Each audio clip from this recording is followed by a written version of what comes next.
Yeah. From Oh. yeah, I was laid off from the city of Fort Lauderdale back in 1994. Oh, okay.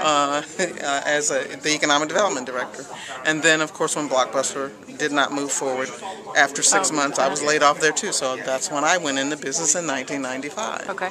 So yes, the programs are beneficial to people who are just getting started, and then those who are just also, even though they've been in business for a year, they've only been going after certain contracts, and they don't necessarily have the wherewithal to grow into a 25-member firm. Yeah. Maybe not even 15. They may always be at 5 or 6 because that's their capacity for being able to continue on without going over that hump, which has to do with financing. Yeah. The biggest issue for most firms is getting a bank to then finance them at the higher levels, and for them to even also be as competitive as other people who have been in business already for 20 and 25 years. We don't have all of the same. But how would a different program from the county help a firm like Well, yours? what that program does is say for certain aspects of the contract, prime consultant, look at providing those tasks to a small firm who can basically implement those tasks for you. Yeah. Because you don't really have to implement those tasks. But, I mean, they already have that now. It's just blind to race and gender. You're getting contracts under what they have now. Why do they need to add race and gender back into it? I gotta tell you that unless somebody really introduces you to... It's been government, and I'm now speaking from my 25 to 30 years working in government, because I was back in Ohio. I ran the programs that we're now speaking of for the state of Ohio, and the issue is introductions to opportunities. That's really what it is, and I'm really telling the truth here, Brittany. Yeah. It's introductions to opportunities. People, I don't care how many networking events I've been to, and I've been to many, and dealing with folks. Yes, I'm giving out my card. Yes, I'm talking to the person, but until somebody sometimes in government says, you know, we have these programs where we're trying to promote folks utilizing the smaller business or this person who's not been basically in the field as long as someone else, or may have been but not have the resources or the wherewithal to go out and get to know somebody, because so that's more of a marketing issue or communication. But people do business with people they know, and people who recommend them. Right. They do. So that's partially what we're talking about. Government using its resources to recommend some of these small businesses to these firms. But why do you, I mean, speak to the issue of adding the race and gender preferences back into the program? Because many of them already know people that they know already that are small businesses, and they'll just continue to do that. I'm saying race and gender because whether people believe it or not, I still see issues around racial and gender bias. You do? Yes, I do. Yes, I do. And I'm not just saying this. Yeah.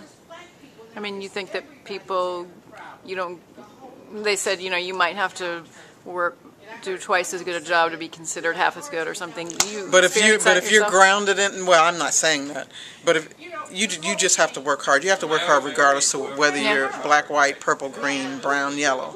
You have to work hard, especially here in South Florida, because there's so much competition. Yeah. So you just have to work hard. So I know I'm not giving anybody a pass because of their color. Yeah. I'm saying introducing people and saying this person is okay, why don't you really try them? Yeah. That's what I'm talking about. And when you read the results of this report, and they basically say that the bias and discrimination does still exist towards women and minorities in Broward, did that ring true to you? Yes, it did. Yes, it did. Yeah. Yes. I've been in rooms, Brittany. I've been in rooms with people where that kind of conversation still goes on, but I'm there, and I've been given an opportunity. Yeah. So there's only so much bucking you can do. Right. You understand what I'm saying? Right. So that's why I was happy for government to still have its arm up under these programs saying, yes, hey, person like the new firms that other people have mentioned come here and get contracts. Yes, well, you just can't come here. You need to be utilizing some of our small businesses. Right. But you think that I mean, what did you think of the result here, where they're saying they still need more data collection to support them? Well, because I go to the national conferences, so I know what she's talking about. I've met her before at the national conferences. Okay. There are national conferences for minorities in aviation, minorities in transportation. Yeah. I attend those conferences. And the issue is the defensibility, just as what she said, Yeah. of legal grounds for having these programs. There wasn't comparable data, meaning, like she said, she only had 5 years. She had the 5 years for the race gender based program, Right. but she She did only not has- have it for the CBE program. Right. And so in order to make a determination, even though there were the antidotals and you could see that there was still some bias there, Yeah. she can't say it definitively because she needs 5 years worth of data or close to it of the CBE program so she can make an analysis. Without question, some people have said to me, because of the CBE program, they have gotten less opportunities, and that's because then they were here. I mean, if it was race gender, then the field would be smaller to choose from. Now what you have is exactly what Commissioner Gunsberger was alluding to is the family business where, you know, the woman has 51% and the man has 49%. I've seen those as well. Yes, right. And that would go away, I guess, Yes, if they went that's back correct. to. Okay. There would be more scrutiny for review of whether that's a legitimate business or And not. what did you think about Rodstrom's point that, you know, the same minority firms get the business over and over again, or the same small firms are getting the business over and over again?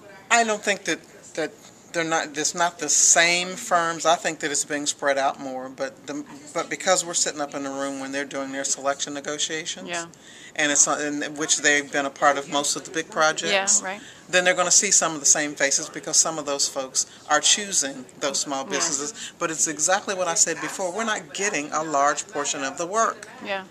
Those large firms are coming in choosing small businesses to be a part because we're local here.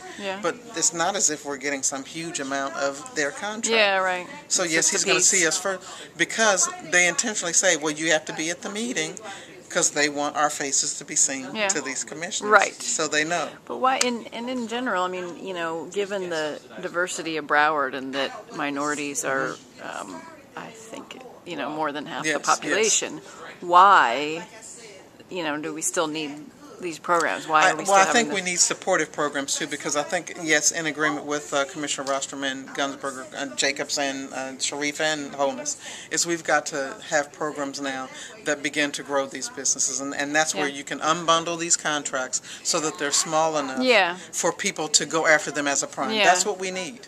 That's what we need. That's why a lot of times I am the sub, because what I do is just really some segment of this huge contract.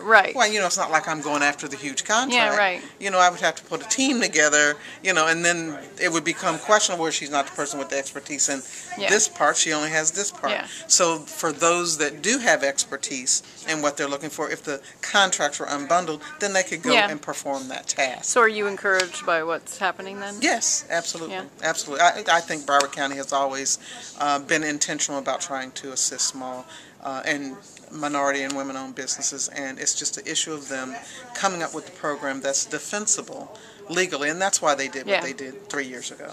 They had to.